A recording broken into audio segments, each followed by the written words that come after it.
We, over the last 10 years, have been very fortunate to have a number of really impressive guests. This evening's speaker is absolutely no different. I first met our speaker this evening virtually 2 years ago on the pages of a book that he had written. I picked up this book, and it was absolutely fascinating. I have a habit of reading 4 or 5 books simultaneously. And this was a book that I could not put down, and I read it in almost one entire sitting. It's a book that starts out with, for me as a former entrepreneur, as an investor spending all of my time with entrepreneurs, pure inspiration. It was a something from nothing story that was absolutely incredible. And then it took a turn and became almost entirely and wholly unbelievable. Now, I read a lot of espionage and historical fiction, and I can tell you that I don't think any fiction writer could have come up with this story. Of course, the book comes to an end, but then it was a story that continued to play out in the national press through myriad congressional investigations, through the 2016 presidential election, and even in the Mueller probe that's continuing today. The book that I'm talking about is called Red Notice. I was convinced actually that our guest would not make it here because a Interpol arrest warrant was issued for him, and he was, no, it's not funny, he was actually arrested May 30th in Madrid, and I was certain that he wouldn't make it here today. But ladies and gentlemen, please welcome Bill Browder.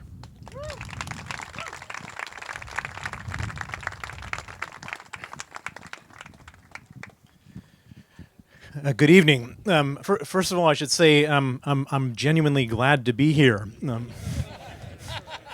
People say that, but I really am. I would imagine some people have heard of me, others haven't. If we were to ask my friends to describe me in one sentence, that sentence would be that I am Putin's #1 enemy. Now that may sound a little exaggerated, perhaps ridiculous, self-important, but when I'm done telling you my story tonight, you will absolutely believe that that is the case. So the obvious question is, how does this guy with an American accent end up being Putin's #1 enemy? And in order for me to get you there, I need to go back a couple generations in my own family. So I am indeed American. I was born in Princeton, New Jersey, grew up in Chicago, but I come from a very unusual American family. My grandfather, Earl Browder, was from Wichita, Kansas, and he was a labor union organizer in Wichita. And he was so good at organizing the union that the communists spotted him. And they said, if you like labor unionism, you're going to love communism. Why don't you come to Moscow to check it out?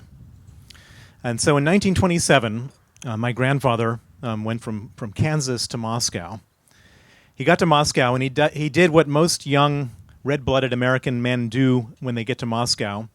He found a Russian girl who became my grandmother. My father was born in Moscow, and then 5 years after they arrived, my grandfather was tapped to go back to America and become head of the American Communist Party. So he goes back to America, heads the American Communist Party, runs for president in 1936 on the communist ticket against Roosevelt, and again in 1940. He was then imprisoned by Roosevelt in 1941 for his communism. He was then pardoned in 42. He was then expelled from the Communist Party in 1945 for being too much of a capitalist. And then he was then viciously persecuted in the 1950s during the McCarthy era for his communism. So this is my family legacy. I was born in 1964. I'm 54 years old. And then in the 1970s, when I was going through my teenage rebellion, I was trying to figure out what's a good way to rebel from this family of communists. And I tried several things. I first grew my hair long, and you can't tell now, but it grew into an afro. Strangely, that didn't upset my family. I followed the Grateful Dead around the country for several months. And that also didn't upset my family. But then I came up with the perfect way to upset my family, which was I put on a suit and tie and became a capitalist. And there was nothing that upset my family more than that. So I became a capitalist, and I ended up going to Stanford Business School. And I graduated Stanford Business School in 1989. And 1989 is a very auspicious year because that was the year that the Berlin Wall came down. So like many people here who have MBAs, you'll know that the primary purpose of business school is to figure out what you're going to do after business school. And all the on-campus recruiting events didn't resonate with me. I just couldn't get excited by any of the things that my classmates were getting excited by. And then one day I had this epiphany. I said, well, if the Berlin Wall has just come down and my grandfather was the biggest communist in America, I'm going to try to become the biggest capitalist in Eastern Europe. And so that's what I set out to do. Now, I couldn't get all the way to Eastern Europe at the time because there was nothing going on capitalism-wise in Eastern Europe just then. And so I was able to get to London. And the very first job that I had in London was a job at the Boston Consulting Group. So I was working at the Boston Consulting Group, and I chose that because I wanted to work in Eastern Europe, and I told them I wanted to work in Eastern Europe, and they said, well, if we ever have anything in Eastern Europe, you're going to be our guy. And so one day, about 6 months into my tenure there, the senior partner comes knocking on my door and said, you're the guy who wanted Eastern Europe, right? And I said, yeah. He said, well, you got it now. And so they sent me out to Poland, to a little town about 6 hours from Warsaw, on the Ukrainian-Slovakian border, a little town called Sanok. And they had been hired. The Boston Consulting Group had been hired by the World Bank to advise the government of Poland on how to restructure a failing bus company in this little town. And it was such a low-paying assignment they could only afford to send one first-year associate. So they sent me out by myself to save this bus company in this little town in Poland. And it was really a terrible assignment because the bus company only had one customer, which was the state of Poland, who stopped buying their buses. And basically the only way to save the company would be to fire 90% of the workforce. And so my real job was to go around with a clipboard just looking at all the people and making a list of names of the people to be fired, which was not very pleasant. But while I was going around with this clipboard, I had this interpreter with me the whole time because I didn't speak Polish. His name was Leszek. And Leszek was always carrying the newspaper with him under his arm while we were going around the factory. And I noticed one day, as we were going around, that his newspaper had a whole bunch of financial figures on it. And I said, what are those financial figures in your newspaper? And he said, these are the very first privatizations in Poland. I said, that's interesting. Can you explain this to me? So we went to the conference room, and he laid out the newspaper. And I said, what does this number say right here? And he says, that's the number of shares outstanding. And I said, okay, what about this one? He said, that's the share price at which they're selling the shares. And so I did the math of the shares outstanding times the share price, got you to $80 million, which was the market capitalization of the company. And I said, what's this line down here? And he said, that's the net profit of the company. I said, no, just read it out loud to me. He said, net profit of company. I said, that can't be. He said, it's the net profit of the company. And that was $160 million. So you didn't have to have a Stanford MBA to know that if a company is trading at half of 1 year's earnings, that is that's something you probably want to invest in. And I thought, this is what I went to business school for, isn't it? To become an investor and figure stuff out and do these kinds of cool things. And so I spent a couple nights sort of tossing and turning, trying to figure out what to do with this information. And I finally decided I'm going to go all in. And so at the time, my total life savings was $2,000. I took the entire $2,000. I converted it to Polish zloty. Leszek and I went down to the post office, and I subscribed to the very first privatizations in Poland. My assignment ended. We recommended that they fire all these people. They didn't take our recommendations, thank God. And then a year later, after I made this investment, it went up 10 times. I had my very first investment in my life was a 10-bagger. And I'm among so people who've seen this kind of stuff before, and you'll know that when you make 10 times your money, it releases a certain chemical in your stomach, and you want to repeat the experience. And so at that point in time, after making 10 times my money, my $2,000 turned into $20,000. I knew exactly what I wanted to do with my life, which is I wanted to buy privatizations in Eastern Europe and make more 10-baggers. In any event, so I ended up quitting BCG, and a couple years later, I ended up at Salomon Brothers, not as an investor yet, but as an investment banker. And so I go to Salomon Brothers as an investment banker, and my very first assignment was to advise a fishing fleet in Murmansk, Russia, on their privatization. And so I get on the plane from London to St. Petersburg. You have to then wait overnight in the airport in St. Petersburg and catch a connecting flight at 3 a.m. You arrive in Murmansk at about 5:30. The head of the fishing fleet comes to meet me at the airport. And he says, before we go and talk business, I want to take you down to the dock so you can see one of our vessels. So we go down to the dock. And before me is this enormous, enormous boat. It must be like 300 or 400 feet long, on 5 different stories. And he explains to me on the top story where all the nets are, and that's where they catch the fish. And then they put the fish into funnels, and it goes into the next story where they separate them, and it goes down all the way to the bowels of the ship where they have canning machines on the ship, and they can up the fish into cans. It's like an ocean-going factory. And I said, how much does one of these things cost? And he says, $20 million. I said, how many do you have in your fleet? 100. So I did the math. 20 times 100, that gets you to $2 billion. And I didn't know a whole lot about ships or fishing or anything for that matter. But I said, well, what is the age of your fleet? And he said, 7 years. And so I figured maybe that makes it half depreciated. So $1 billion worth of ships. And I had been hired by the management of this fishing fleet to advise them on whether the management should exercise their legitimate right under the privatization program to buy 51% of this fleet. And so I asked him, at what price is the government selling you 51%? And he said, $2.5 million. Let me just repeat the math for you. There's $1 billion worth of ships, and they can buy 51% for $2.5 million. And all of a sudden, that thing in my stomach started secreting from my previous experience. And I thought, I don't want to be advising on this stuff. That's ridiculous. I want to be investing in this stuff. And I thought, and I couldn't quite get involved in this fishing deal because there was no opportunity. But I thought to myself, is this just an anomaly is this just a special situation with this company, or is this a fishing issue, or is this something going on more broadly in Russia? And so instead of going back to London, I flew to Moscow. And I should point out that I didn't speak a word of Russian, and other than the head of the fishing fleet, I didn't know a person in Russia. But I wanted to figure out whether this was something that I could get involved in. And so I land at Sheremetyevo Airport. I'm walking through the airport, and I noticed that one of the kiosks, they're selling a very thin English language yellow page directory.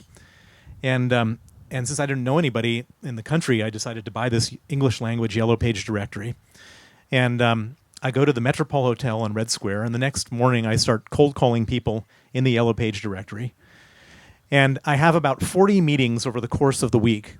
And by the end of the week, I have determined that the Russian privatization program will be the single most compelling investment opportunity that's ever existed in the history of financial markets. And what the Russian government had done, in order to go from communism to capitalism, they decided that they were going to create capitalists. And how are they going to create capitalists? They were going to create it by transferring all state property away from the government to the people for free. And one of the ways in which they decided to do this is something called the voucher privatization program. And the voucher privatization program was very simple. They gave a physical voucher to each person. And the population of Russia at the time was 150 million people. And the vouchers were freely tradable, exchangeable instruments. You could give it to someone, you could sell it to someone, you could trade it, you could do anything you wanted to do with this voucher. It was like cash. And so a secondary market emerged for these vouchers, and they started selling for about $20 each. And so, again, if you did the math, $20 times 150 million vouchers gets you to $3 billion worth of vouchers in circulation. And those $3 billion of vouchers in circulation were exchangeable for 30% of the share capital of all Russian companies, which meant that the market capitalization of Russia in 1992 was $10 billion. And just to put this in some perspective for you, this is a country with 35% of the world's oil. I'm sorry, 35% of the world's natural gas, 10% of the world's oil, 10% of the world's aluminum, 10% of the world's steel. There's electricity, car companies, banks, timber companies, fertilizer, everything. The entire country for $10 billion. You couldn't buy, at the time, I think, 20% of Walmart for $10 billion. And this is the entire country of Russia. And at this point, remember, I've got this chemical thing going in my stomach. And so it was obvious that this was like going to be an amazing, amazing investment opportunity. So I rush back to London, to Salomon Brothers. I go to the first person who I see, and I say, listen, we've got to stop everything we're doing and invest in Russia. And before I had a chance to say anything more, some guy came to you at that point in time and said, invest in Russia. They completely shut down. And I had no political organizational skills. And so when one person said no, I just went to the next one. I said, we've got to stop everything we're doing. Same thing. And by the time I was done, I had completely and absolutely discredited myself in front of the whole firm. Nobody wanted to have anything to do with me. All the guys who were my age, in their 20s, who I had lunches and drinks with after work, stopped inviting me to lunches and drinks. And the worst part about it all is that Salomon Brothers, for those of you who remember it, was this total dog-eat-dog firm where if you weren't making 5 times what they were paying you, you were fired. And if you weren't making 5 times, and I wasn't making anywhere near 5 times what they were paying me, and worse than that, I was this crazy guy talking about Russia. It was absolutely clear that my days were very numbered. And it was terrible for me because I had figured out that this amazing economic opportunity, I couldn't find any way of exercising it, and worse than that, I was going to get fired. And so I was very demoralized. I was sitting at my desk trying to figure out a way out of this mess and getting more and more upset. And then one day my phone rings, and it's a very senior partner from the New York office of Salomon Brothers. And he says, Bill, I hear you're having some career problems, but you might have something interesting to say about Russia. Can you come to New York and tell me what's going on? And so I say, yes, of course, and we make a date, and I have 3 nights to put together my PowerPoint presentation, and I put together the most beautiful, compelling, convincing PowerPoint presentation there ever was. I'm practicing it at my home in front of my mirror. I'm mumbling it to myself on the airplane. I'm practicing it in the hotel room before my presentation. I go into the meeting, and I go into this conference room with this guy, and I sit down, and I start going through my PowerPoint. And he's a very strange guy because he doesn't have any of these social skills that most people have, and so there's no ahas or nodding or questions or anything. He just stares at me impassively as I'm going through this presentation. And I don't know whether I'm doing well or I'm doing badly. I don't know if I'm getting through to him. And about page 21, he just gets up and leaves the room without saying anything.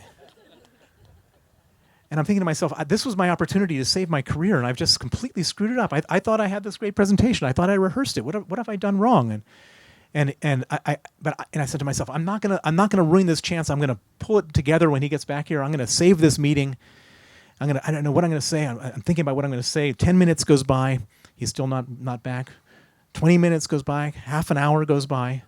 40 minutes. I'm just getting myself more and more agitated about what I'm going to say when he comes back to correct this meeting.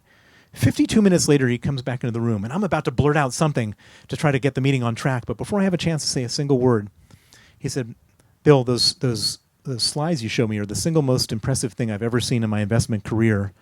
I've just gone to the risk management committee of Salomon Brothers. I've got you $25 million to invest. Stop everything else you're doing, get to Moscow, and invest that money. And it's like, whew. The cloud just lifted off my shoulder. This was exactly what I wanted to do. I just gotten it. So I invested the $25 million. And then 7 months later, The Economist magazine writes an article called Sale of the Century, which describes the same math that I've just shared with you.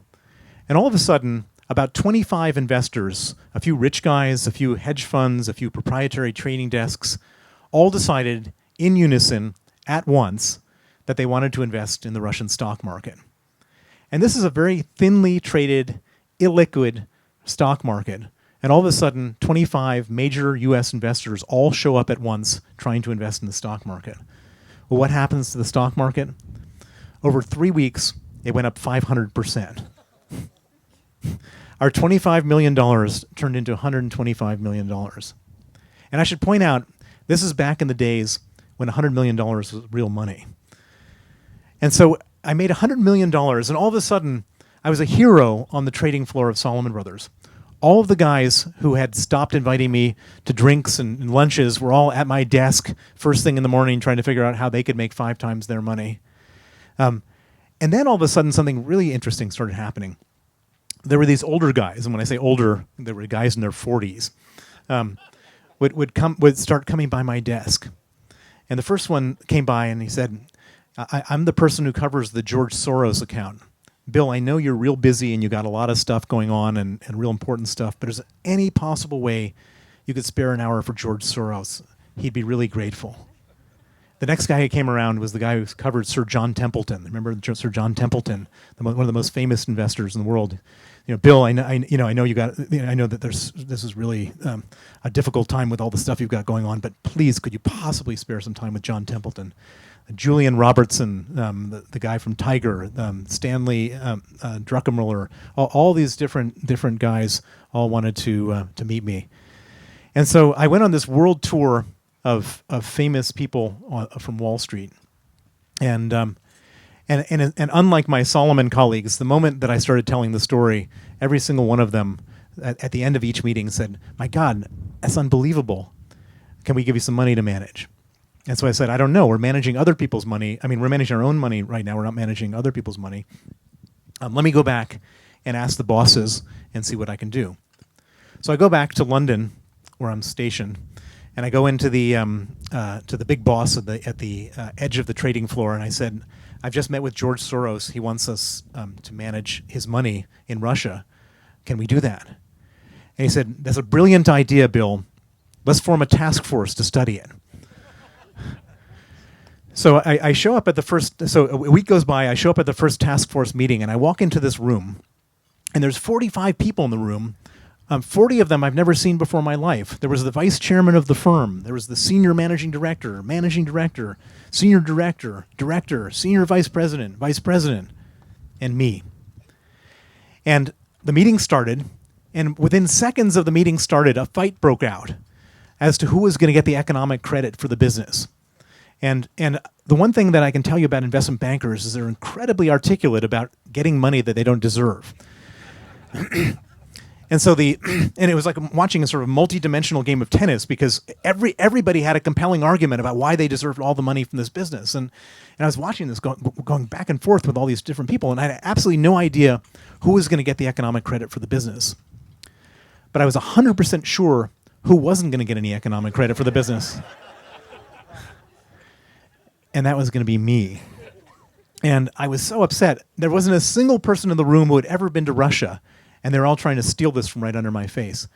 And so after a couple of days of just not being able to sleep and just being really upset by the whole thing, I walk into the head of the trading floor with my security badge. I slap it on his desk, and I say, "I'm quitting. I'm going to go set up my own investment fund." He said, "You'll never succeed, Bill. It's a crazy idea." I said, "No way." So I went and started my own investment fund. It was called the Hermitage Fund. This was 1996. I moved to Moscow, and I got one of the famous investors, a guy named Edmund Safra, who I'd met on this world tour of Wall Street royalty. He put up $25 million, and we started the fund in April of 1996. And it was the single most successful investment fund launch in the history of investment funds. In the first 18 months of our fund's life, the fund went up 865%. We went from 25, and this is not like one of these venture capital funds where we could take money at all along the way. And so we started with $25 million, and people started adding to the fund. And by 18 months later, we had $1 billion under management, which was a lot of money for Russia. I was the single best performing fund manager in the world in 1997. I was featured on the Financial Times, Business Week, Wall Street Journal, New York Times as some type of financial genius. My clients were sending their private jets to take me from Moscow to the south of France to entertain me on their yachts. And I was all of 31 years old. Now, if you take any of these successes, best performing fund manager, $1 billion, any of them, take it out by itself, and that's a great success.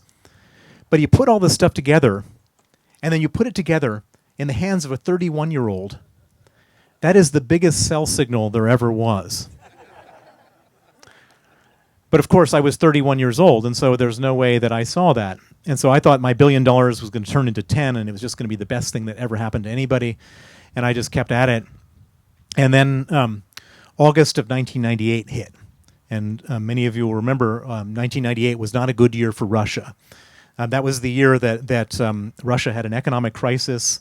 Russia defaulted on its bonds. They devalued the currency by 75%. And I lost 90% of my clients' money. We lost $900 million. Now, as you can imagine, nobody was inviting me to their yachts anymore after that. But there I was, and the loss of money, of my own money in this whole situation was not nearly as bad as the sort of humiliation of having gone around the world to many investors, convinced some of them to invest with me, and then losing them 90% of their money. And for me, that was really deeply horrifying and humiliating, and I really didn't want to leave them in that situation. And so I was determined to do whatever I had to do to get that money back for them. And I was going to fight to get that money back. And in theory, it shouldn't have been that hard, because the companies that I was investing in were all oil companies and metals companies. And these companies all had revenues in dollars, and all their costs were in the ruble, the local currency. And remember, the currency is just devalued by 75%. And so in theory, the cost goes down, the revenues stay the same, the profits explode. And so in theory, I should have been able to recover my clients' money. But then something happened which changed the whole chemistry of the situation, which was that these companies were mostly owned, majority owned, by these people called the Russian oligarchs. The Russian oligarchs own between 51 and 95% of these companies. And these Russian oligarchs are not good people. These are guys who had the sharpest elbows in the world. And the only reason that they had behaved up until that point was that all these fancy investment bankers from Goldman Sachs and Morgan Stanley had come to Russia and said, we can get you some free money on Wall Street. And these guys said, great, we love free money.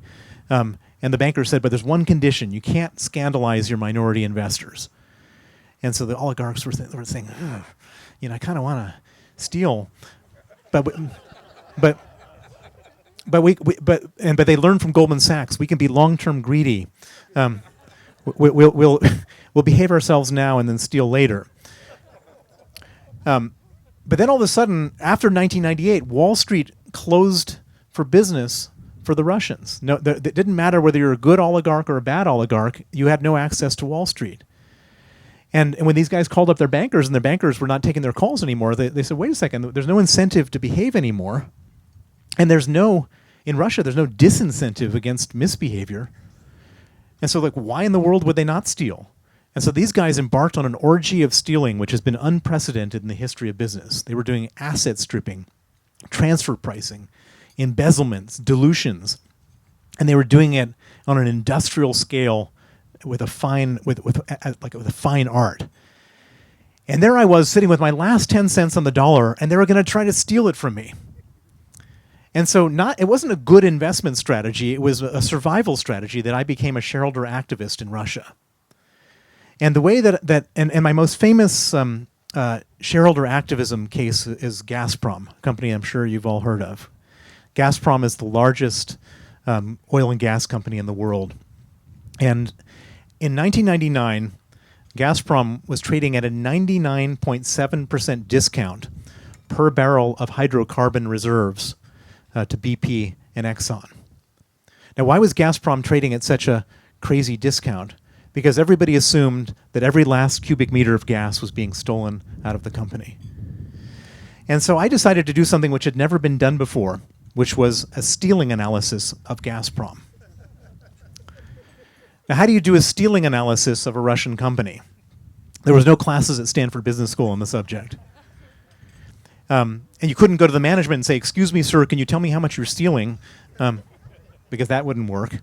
And nor could you go to the investment banks because the investment bankers were so busy with their nose up the backside of Gazprom management trying to get some kind of fee-paying business that the last thing they would do is tell you anything bad about Gazprom. And so I decided to do something I learned in consulting, which was that you make a list of 40 people who know something about the subject, you interview them all, and hopefully you figure out what the question is. And so I made a list of 40 people who were either competitors, customers, suppliers, ex-employees, government officials, etc., of Gazprom. And I asked them to lunch, to dinner, to breakfast, to tea, to coffee, to dessert. And I didn't tell them what my agenda was. I just said, "Will you have a meal with me?" And about 35 of them thought it was kind of curious that this American guy wanted to have a meal with them. And so we all had these meals. And so and at the very first lunch that I had, I discovered the most interesting thing about the Russian culture, which was that during the Soviet times, the richest person in Russia was maybe 6 times richer than the poorest person. But you might have had a dacha, like a driver, or maybe a nicer apartment, but nothing too spectacular. By 1999, the richest person in Russia had become 250,000 times richer than the poorest person. And this all happened in a 10-year period. This wealth disparity was created in a 10-year period, and it poisoned the psychology of the entire country. And so everybody was furious at these guys who got all the money. And so when I sat down at my first lunch and I asked the question, the guy leaned forward and he started telling me the most outrageous stories of stealing you could ever imagine. I had a notebook and I was taking notes and writing it down and flipping it over. We were going on and on and on. 2 hours later, he could have gone on for the whole afternoon. 2 hours later, I had to stop. I had another meeting. But every other one of my meetings was exactly like that.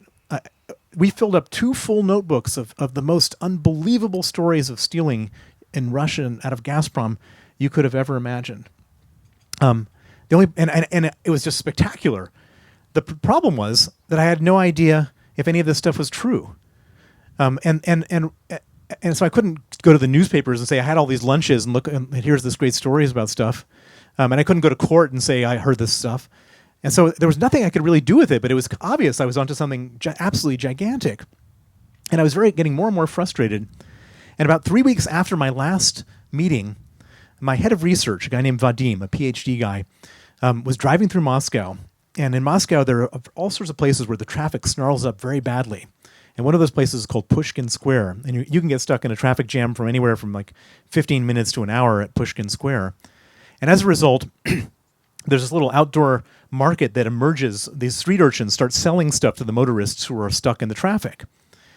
And these street urchins are selling all sorts of stuff. They're selling pornographic DVDs. They're selling cigarettes. They're selling underwear. They're selling all sorts of weird stuff. And one of the kids knocks on Vadim's window, and he rolls it down. And Vadim says, "What do you have?" And the kid says, "Databases." Vadim said, "What do you mean databases?" And he has this down parka, and he opens it up, and he's got these plastic folders with these discs in them. And Vadim said, "What's that one?" And the kid says, "That's the Moscow Registration Chamber database. And this is something we've been looking for." And this is the database that shows the beneficial ownership of all Moscow registered companies. And Vadim said, "How much?" Kid said, $5. So he hands him the $5. He buys the disc. He comes into the office waving the disc, and he says, "Some kid just claims he sold me the Moscow Registration Chamber database for $5. I say, "Vadim, you've gotten ripped off." And this is back before the days of computer viruses, and so he stuck the disc into the computer. And sure enough, it was the Moscow Registration Chamber database. And the best part was when we popped the disc out, there was a phone number you could call for all the other databases. And so we called the phone number, and we got the Customs Committee database and the Federal Securities Commission database and all the other databases. And by the way, Vadim did get ripped off because those only cost $1. And so we bought all these databases, and then we compared them with all the notes that we got, and it was the most unbelievable thing I've ever seen in my entire life. The management of Gazprom between 1996 and 1999 had stolen oil and gas reserves the size of Kuwait. Now, if you remember, a war was fought over oil and gas reserves the size of Kuwait in Kuwait. And we've just discovered that the same crime has just been committed in Russia, and nobody knew. That's the first most incredible economic statistics I've ever seen in my life. The second was that oil and gas reserves the size of Kuwait only represented 9.65% of Gazprom's total reserves, which meant that more than 90% of the company had not been stolen. Now remember, this is a company that the market is valuing at a 99.7% discount because the market thinks that everything has been stolen. And we've just found out that almost everything is still there. Now, this is a group of investors here. When you see that type of difference between perception and reality, what do? Well, to use a highly technical financial term, we backed up the truck and bought as much Gazprom stock as we possibly could get. I made it 30% of my fund. And now, normally, as a public market securities investor, that's where you stop. You find your market anomaly, you do your research, you get conviction, you take your position, and then you wait for the rest of the world to figure it out. But I didn't want to wait for the rest of the world to figure it out. I wanted them to figure it out faster. And so I took this information that we had and I broke it into 7 chapters. I shared the first chapter with the New York Times, the second chapter with the Financial Times, a third chapter with the Wall Street Journal, etc. And after doing that, each one of these newspapers wrote a story. After their stories, then the Russian press picked it up and wrote a whole bunch of stories. After their stories, the State Duma, the Russian parliament, then began debates about whether it's a good thing or bad thing for these assets to be stolen out of Gazprom. More stories. After that, the management of Gazprom hired PricewaterhouseCoopers to write a report to say it was a good thing to steal these assets out of Gazprom. More stories. In the end, more than 500 stories have been written about the theft at Gazprom based on our analysis. And then the most unbelievable thing happened. At the annual general meeting of Gazprom in June of the next year, Vladimir Putin, who had recently become president, steps into the fray and fires the CEO of Gazprom, the guy who did all the stealing, and replaces him with a new guy whose job it is not to steal assets. I stress the word assets. He could steal other stuff. And the share price on that day jumps 138%. And then the share price doubles again. It then doubles again after that.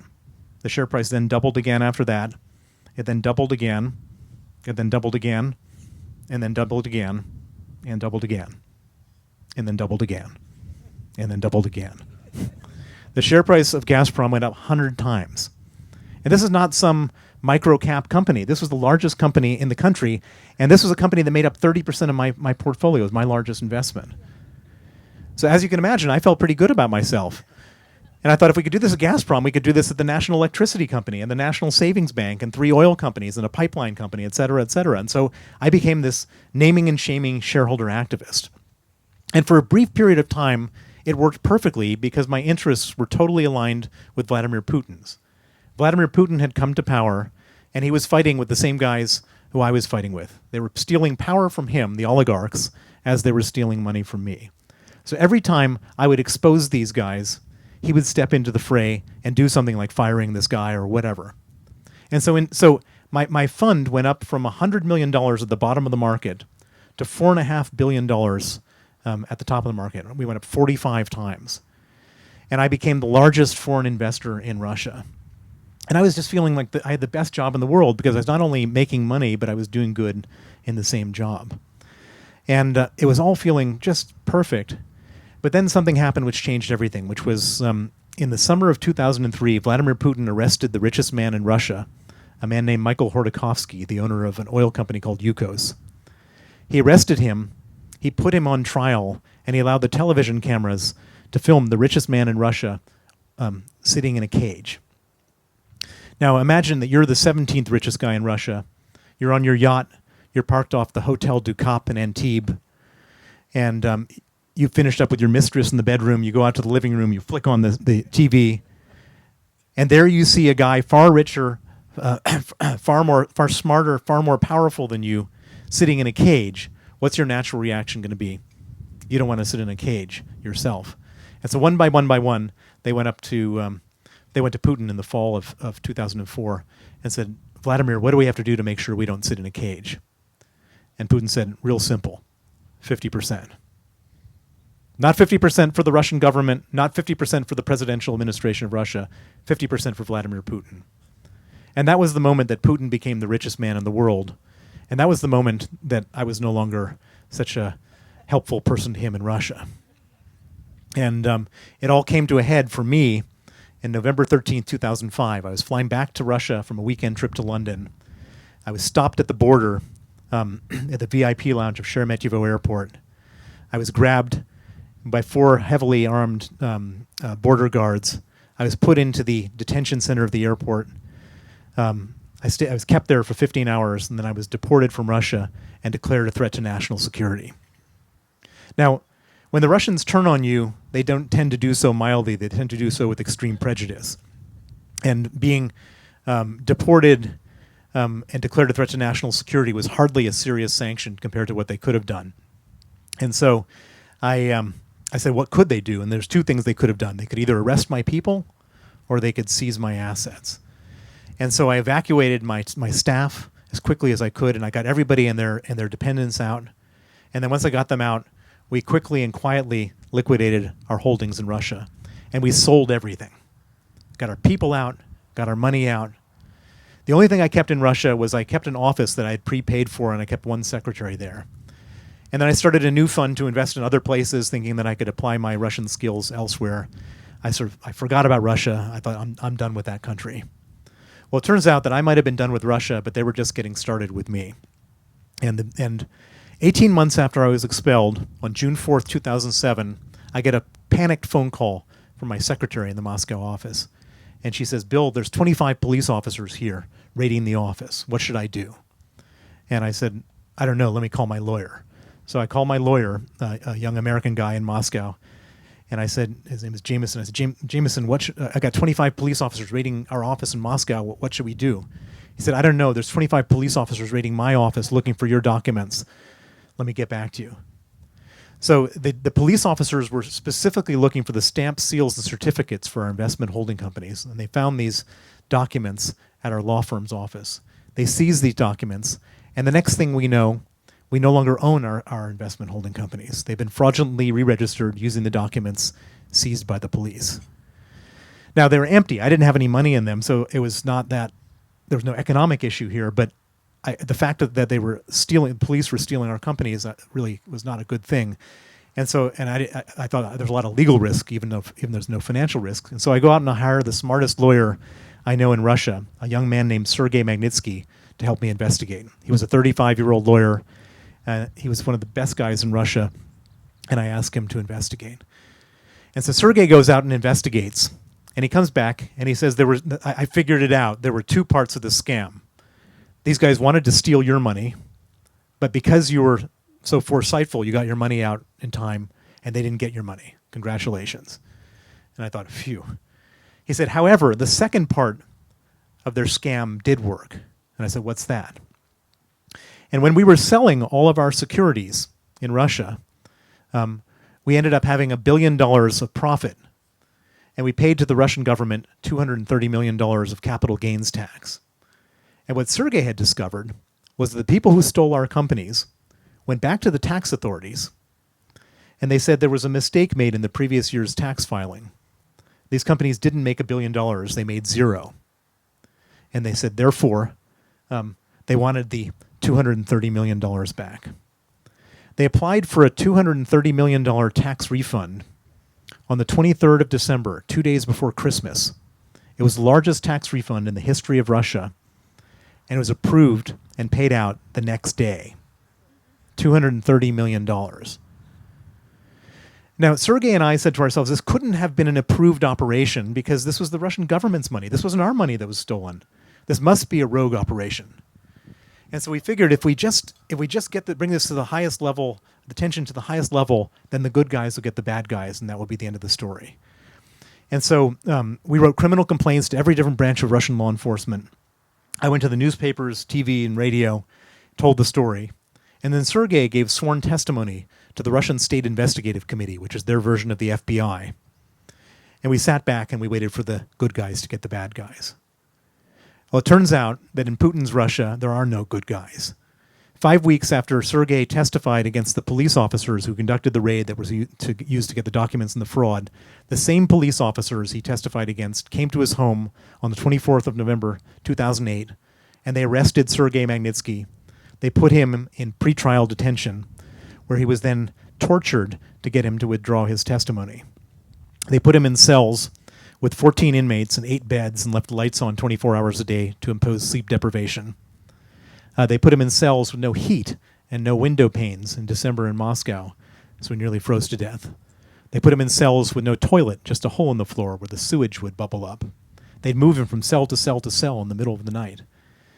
And the purpose of all this was to get him to withdraw his testimony against the police officers, and they wanted to get him to sign a false confession to say that he stole the $230 million, and he did so on my instruction.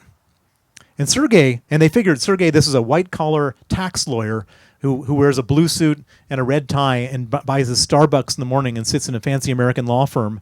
He's going to buckle in a second and do whatever they want him to do.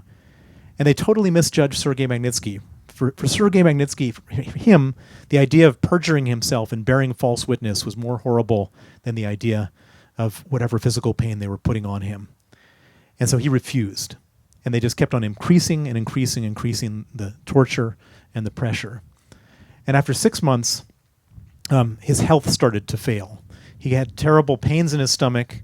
He ended up losing 40 pounds, and he was diagnosed as having pancreatitis and gallstones and needing an operation, which was scheduled for the 1st of August, 2009. About a week before the operation, the guys came to him again and said, "Here's the false confession, sign it." And again, he said no. And in retaliation, they abruptly moved him from a prison that had a medical facility to a maximum security prison called Butyrka, which is considered to be one of the most horrible prisons in Moscow. And most significantly for Sergei, at Butyrka, they had no proper medical facilities. And at Butyrka, Sergei's health completely broke down. He went into a terrible downward spiral. He was in agonizing, ear-piercing pain from his untreated pancreatitis. And they refused him all medical attention. He and his lawyers applied to every different branch of the criminal justice system in writing for medical attention, and every different one of their applications was either ignored or denied in writing. Finally, on the night of November 16th, his body could no longer tolerate this terrible ordeal, and he started having terrible problems, and he went into critical condition on the night of November 16th, 2009.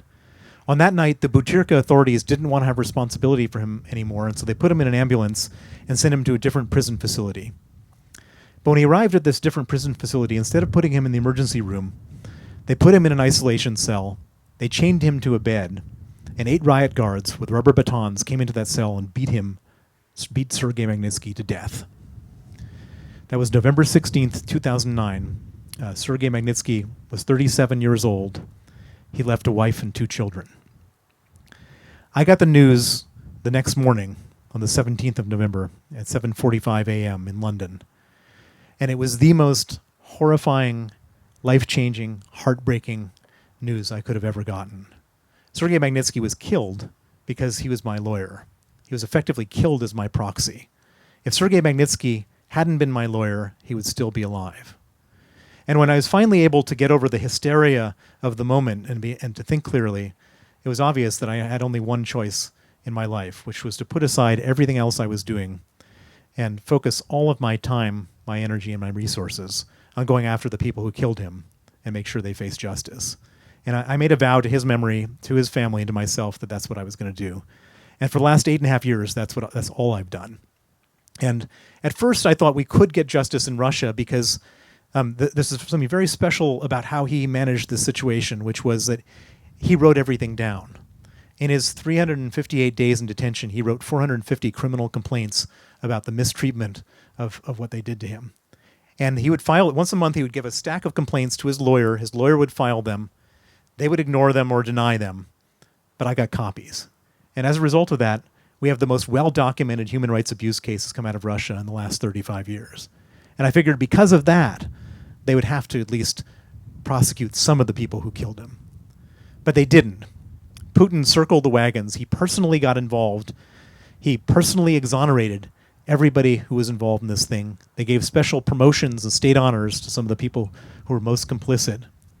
And in the most horrifying miscarriage of justice, 3.5 years after they killed Sergei Magnitsky, the Russian government put Sergei Magnitsky on trial in the first ever trial against a dead man in the history of Russia, and put me on trial as his co-defendant. We were both found guilty. I was sentenced to 9 years in absentia. It became obvious that there was no possibility of getting justice inside of Russia. So we said, how do we get justice outside of Russia? And we came up with this idea, which is that the people who killed him did it for the $230 million, and they don't keep that money in Russia. They keep that money in the West. And so I took this idea to Washington, and I met two senators, a Democratic senator from Maryland named Benjamin Cardin, and a Republican senator from Arizona, John McCain. And I told them the story that I've just shared with you tonight. And I said, can we freeze the assets and ban the visas of the people who killed Sergei Magnitsky? And there's very few things that Democrats and Republicans can agree on in Washington, but this was one of them. And they came up with something called the Sergei Magnitsky Act. And the Sergei Magnitsky Act doesn't just apply to Sergei Magnitsky. At the time, it applied to all Russian human rights abusers. And when it went for a vote in November of 2012, it passed 92-4 in the Senate. It passed 89% of the House of Representatives. And on December 14th, 2012, President Obama signed the Magnitsky Act into law. And since then, we now have 6 other countries. There are now 7 countries that have Magnitsky Acts. The next country after the United States was Canada. Then we have the United Kingdom, Latvia, Lithuania, Estonia, Gibraltar.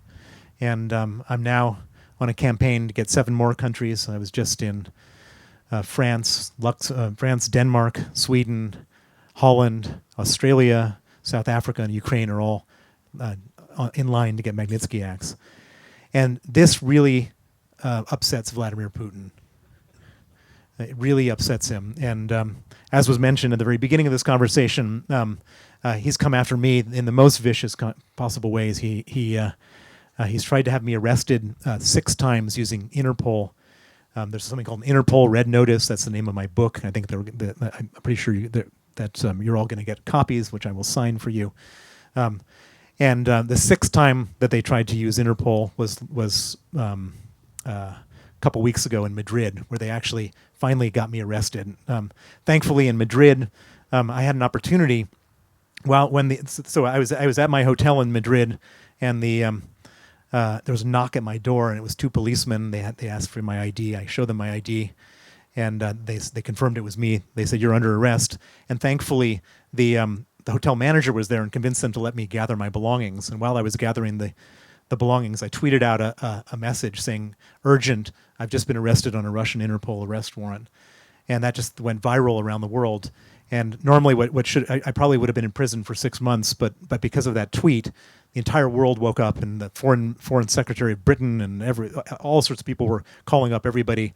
And 2 hours later, I was released. And so I'm thankful that I'm all here tonight. The story, Sergei Magnitsky, I'm never going to be able to bring back, and for me, that's the a terrible burden that I'm going to have to live with for the rest of my life. But I'm thankful that I was able to make sure that his murder and his sacrifice wasn't a meaningless sacrifice, and that his name is now on a piece of legislation which creates consequences for bad guys all over the world. And it doesn't just apply to Russia anymore now; it applies all over the world. And in fact, just today, the U.S. sanctioned 2 more people. Somebody from Cambodia who was doing human rights abuses, and somebody from the Dominican Republic who was involved in gross corruption.